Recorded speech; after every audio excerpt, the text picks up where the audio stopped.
Alors, dans la continuité du calendrier, dimanche prochain, le dimanche 20, aura lieu la journée de prière pour les personnes victimes de violences et d'agressions sexuelles.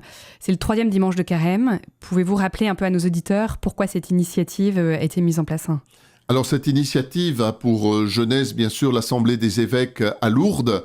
On se souvient bien de comment s'est passée cette dernière assemblée, quel a été le retournement, et notamment quelque chose qui m'a frappé, ça a été le temps mémoriel où les évêques, certains étaient à genoux, d'autres étaient en silence, face à ce portrait de l'ange qui pleure et face à tout un témoignage et une prière de faire mémoire de ce qui s'est passé. Ne pas trop vite dire « bon, on a réglé le problème, on tourne la page ».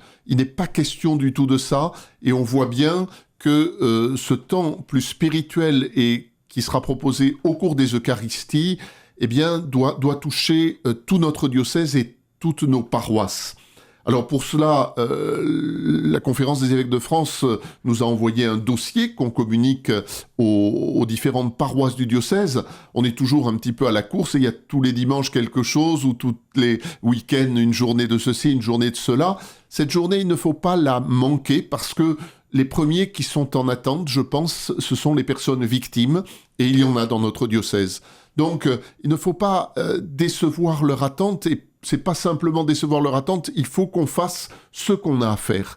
Et dans ce qu'on a à faire, il y a, je pense, fortement une demande de pardon. Donc concrètement, dans ce 3e dimanche de Carême, il y aura donc ces dossiers proposés et il y aura une prière spécifique et qui sera adaptée à notre diocèse.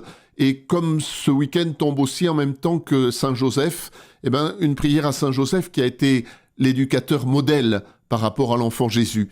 Et que Saint-Joseph nous aide à faire de notre maison une maison plus sûre et une maison où on éduque vraiment dans la paix, dans la liberté et surtout dans le respect et l'intégrité des personnes.